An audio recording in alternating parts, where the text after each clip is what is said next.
Now there is an illustration. That is exactly what I wanted. Precisely what I wanted when I was describing to myself Joan of Arc.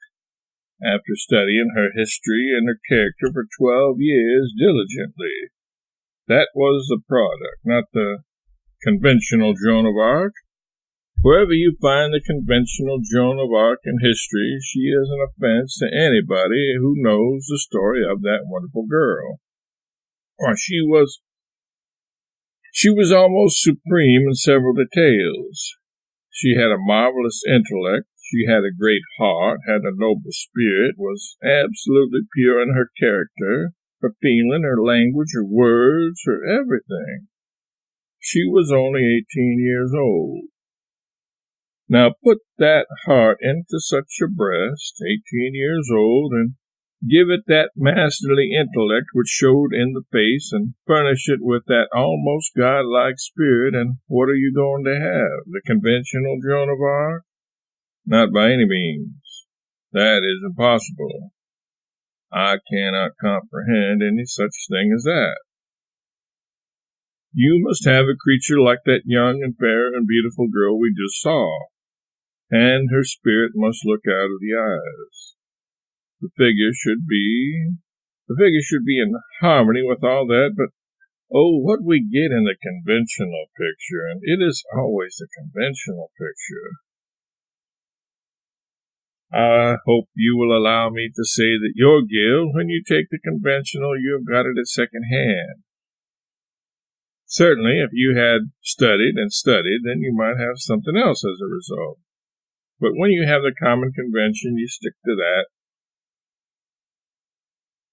You cannot prevail upon the artist to do it. He always gives you a Joan of Arc, a lovely creature that started a great career at 13, but whose greatness arrived when she was 18, and merely because she was a girl, he cannot see the divinity in her, and so he paints a peasant, a coarse and lubberly figure, the figure of a cotton bale, and he clothes that in the coarsest raiment of the peasant region, just like a fishwoman, her hair cropped like that of a Russian peasant, and that face of hers, which should be beautiful, and which should radiate all the glories which are in the spirit and in her heart. That expression in that face is always just the fixed expression of a ham. But now, Mr. Beard has intimated a moment ago, and so has Sir Purden Clark also, that the artist, the illustrator, does not often get the idea of the man whose book he is illustrating. Here is a very remarkable instance of the other thing in Mr. Beard, who illustrated a book of mine. You may never have heard of it. I will tell you about it now. A Yankee in King Arthur's court. Now, Beard got everything that I put into that book and a little more besides. Those pictures of Beard's in that book, all from the first page to the last, is one vast, sardonic laugh at the trivialities, the civilities of our poor human race, and also at the professions and the insolence of priestcraft and kingcraft. Those creatures that make slaves of themselves and have not the manliness to shake it off. Beard put it all in that book. I meant it to be there. I put a lot of it there, and Beard put the rest. That publisher, mine in Hartford, had an eye for the pennies, and he saved them. He did not waste any on the illustrations. He had a very good artist, Williams, who had never taken a lesson in drawing. Everything he did was original. The publisher hired the cheapest wood engraver he could find, and in my early books you can see a trace of that. You can see that if Williams had had a chance, he would have made some very good pictures. He had a good heart and good intentions. I had a character in the first book he illustrated, The Innocents Abroad. That was a boy 17 or 18 years old, Jack Van Nostrand, a New York boy who, to my mind, was a very remarkable creature. I tried to get Williams to understand that boy and make a picture of Jack that would be worthy of Jack. Jack was a most singular combination. He was born and reared in New York here. He was as delicate in his feelings, as clean and pure and refined in his feelings as any lovely girl that ever was. But whenever he expressed a feeling, he did it in Bowery slang, and it was a most curious combination. That delicacy of his and that apparent coarseness. There was no coarseness inside of Jack at all, and Jack, in the course of 17 or 18 years, had acquired a capital of ignorance that was marvelous. Ignorance of various things, not of all things. For instance, he did not know anything about the Bible. He had never been in Sunday school. Jack got more out of the Holy Land than anybody else because the others knew what they were expecting, but it was a land of surprises to him. I said in the book that we found him watching a turtle on a log, stoning that turtle, and he was stoning that turtle because he had read that the song of the turtle was heard in the land, and this turtle wouldn't sing. It sounded absurd, but it was charged on Jack as a fact, and as he went along through that country, he had a proper foil in an old rebel colonel who was superintendent and head engineer in a large Sunday school in Wheeling, West Virginia. That man was full of enthusiasm wherever he went and would stand and deliver himself with speeches, and Jack would listen to those speeches of the colonel and wonder. Jack had made a trip as a child almost across this continent in the first overland stagecoach. That man's name who ran that line of stages, well, I declare, that name is gone. Well, names will go. Holiday, that's the name. Ben Holiday, your uncle. That was the fellow, Ben Holiday. And Jack was full of admiration at the prodigious speed that line of stages made. And it was good speed. 125 miles a day, going day and night.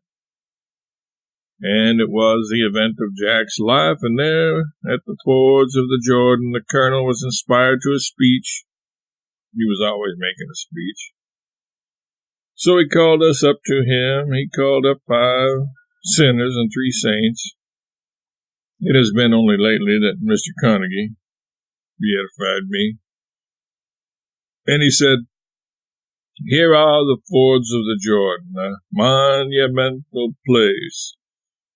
At this very point, when Moses brought the children of Israel through, he brought the children of Israel from Egypt through the desert you see there. He guided them through that desert patiently during 40 years, and brought them to this spot safe and sound. There you see, there is the scene of what Moses did." And Jack said, "Moses who?" "Oh," he said, "Jack, you ought not to ask that. Moses, the great lawgiver. Moses, the great patriot. Moses, the great warrior. Moses, the great guide, who, as I tell you, brought these people through these 300 miles of sand in 40 years and landed them safe and sound." Jack said, "There's nothing in that. 300 miles in 40 years. Ben Holiday would have snaked them through in 36 hours. Well, I was speaking of Jack's innocence, and it was beautiful. Jack was not ignorant on all subjects. That boy was a deep student in the history of Anglo-Saxon liberty, and he was a patriot all the way through to the marrow. There was a subject that interested him all the time. Other subjects were of no concern to Jack, but that quaint, inscrutable innocence of his I could not get Williams to put into the picture. Yes, Williams wanted to do it. He said, "I will make him as innocent as a virgin." He thought a moment and then said, "I will make him as innocent as an unborn virgin," which covered the ground. I was reminded of Jack because I came across a letter today which is over 30 years old that Jack wrote. Jack was doomed to consumption. He was very long and slim, poor creature, and in a year or two after he got back from that excursion to the Holy Land, he went on a ride on horseback through Colorado, and he did not last but a year or two. He wrote this letter not to me, but to a friend of mine, and he said, "I have ridden horseback." This was 3 years after. "I have ridden horseback 400 miles through a desert country where you never see anything but cattle now and then a cattle station 10 miles apart, 20 miles apart. Now you tell Clemens that in all that stretch of 400 miles I have seen only 2 books, the Bible and Innocents Abroad. The Bible in good repair." I say that he had studied and he had the real Saxon liberty, the acquirement of our liberty, and Jack used to repeat some verses. I don't know where they came from, but I thought of them today when I saw this letter.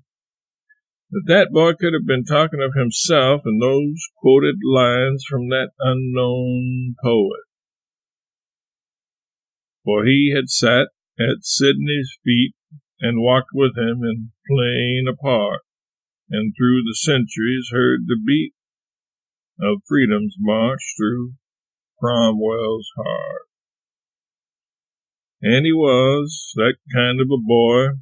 He should have lived, and yet he should not have lived, because he died at that early age. He couldn't have been more than 20. He had seen all there was to see in the world that was worth the trouble of living in it. He had seen all of this world that is valuable. He had seen all of this world that was illusion. And illusion is the only valuable thing in it. He had arrived at the point where presently the illusions would cease and he would have entered upon the realities of life, and God help the man that has arrived at that point.